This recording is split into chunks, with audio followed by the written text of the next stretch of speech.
Ritik ကကင်းမီကောက်အသေးလေးတစ်ကောင်ကိုဖမ်းမိခဲ့တယ်။သူကအဲ့ဒီကောင်ရဲ့ခေါင်းကိုဖိပြီးအစိတ်ကိုအယိုးတစ်ချောင်းရဲ့အခေါင်းပေါက်ထဲဆူဆောင်းခဲ့တယ်။အစိတ်လုံလောက်သွားတဲ့အခါအိတ်တစ်လုံးနဲ့ထည့်လိုက်တယ်။ပြီးတော့ကင်းမီကောက်ရဲ့ပါးစပ်ထဲကကြံတဲ့အစိတ်ကိုတေချာဖယ်ရှားပြီးအဲ့ဒီအပိုင်းနဲ့အတစ်ချောင်းလောက်ကအိမ်နားမှာချီထားလိုက်တယ်။အခုတော့သူ့မှာရိုးရှင်းတဲ့အစိတ်ထိုးကရိယာတစ်ခုရသွားခဲ့ပြီးသူ့ရဲ့ရည်ရွယ်ချက်ကဒီအစိတ်ကိုခန္ဓာကိုယ်ခံနိုင်ရရှိလာအောင်လုပ်ဖို့ပဲ။အဲ့ဒါကြောင့်ပထမဆုံးသူ့ခွေးပေါ်မှာစမ်းသပ်ကြည့်ခဲ့တယ်။အစိတ်နဲ့ထိုးပြီးအကျိုးသက်ရောက်မှုကိုတေချာစောင့်ကြည့်ခဲ့တယ်။ခွေးကချက်ချင်းမေ့လဲသွားပေမဲ့တနားရီလောက်အကြာမှာပြန်ကောင်းသွားခဲ့တယ်။ဒီအချိန်မှာ Ritik နားလဲသွားတာကဒီအစိတ်ဟာပမာဏများကြီးမဟုတ်ရင်မသေးစေနိုင်ဘူးဆိုတာပဲအဲ့ဒီနောက်သူကိုယ်တိုင်စမ်းသပ်ဖို့စတင်ခဲ့တယ်။အစပိုင်းမှာမူးဝေတဲ့အန်နယ်သတိလစ်သွားတယ်။ဒါပေမဲ့တဖြည်းဖြည်းနဲ့သူ့ခန္ဓာကိုယ်ကအစိတ်ကိုအကျွမ်းတဝင်ဖြစ်လာခဲ့တယ်။နေ့တိုင်းဒုစပိုတိုးပြီးထိုးလာရကနောက်ဆုံးမှာအစိတ်ကသူ့ပေါ်လုံးဝအကျိုးမသက်ရောက်တော့ဘူး။အခုတော့သူစင်သစ်ဖြစ်နေပြီးအယိုးဓာတ်ကြီးကိုကင်ပြီးကင်းမီကောက်အိုင်နဲ့ခုန်ဆင်းသွားခဲ့တယ်။သူလှုပ်ရှားလိုက်တာနဲ့ချွန်ထက်တဲ့အမီတစ်ချောင်းပေါ်လာတယ်။ Ritik ကချက်ချင်းဓာတ်ဆွဲထုတ်ပြီးရင်ဆိုင်လိုက်တယ်။ဒါပေမဲ့ကင်းမီကောက်ကအပြင်မထွက်ပဲပြန်ပုန်းသွားတယ်။သူကရှေ့တိုးပြီးထပ်မံစိန်ခေါ်လိုက်တယ်။ဒီတစ်ခါမှာတော့ကင်းမီကောက်ကသူ့ခြေထောက်ကိုထိုးလိုက်တယ်။ဒါပေမဲ့အစိတ်ကဘာမှမဖြစ်စေခဲ့ဘူး။ Ritik ကချက်ချင်းကောင်းဖြတ်ပစ်လိုက်တယ်။တိုက်ပွဲပြီးသွားတဲ့နောက်အလောင်းကိုပစ်ချလိုက်တယ်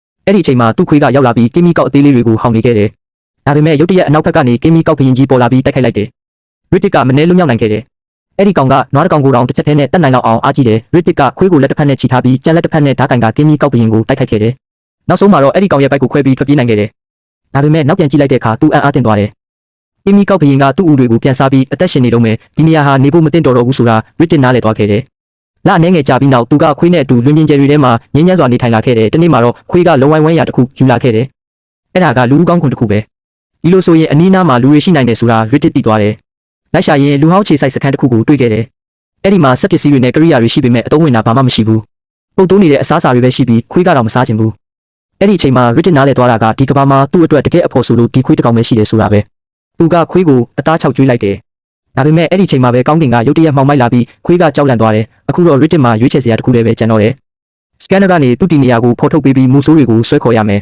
။ပြီးရင်အချိန်တန်တဲ့အခါသူတို့ရဲ့အာကာသယာဉ်ကိုခိုးယူမယ်ဆိုတဲ့အစီအစဉ်ပဲသူကတမင်တကာသူ့ထောက်ထားကိုဖော်ပြလိုက်တယ်။မကြခင်မှာပဲအာကာသယာဉ်တစ်စင်းရောက်လာခဲ့ပြီးသူ့ကောင်းပေါ်ကစုချင်းငွေကနှစ်ဆတိုးသွားခဲ့တယ်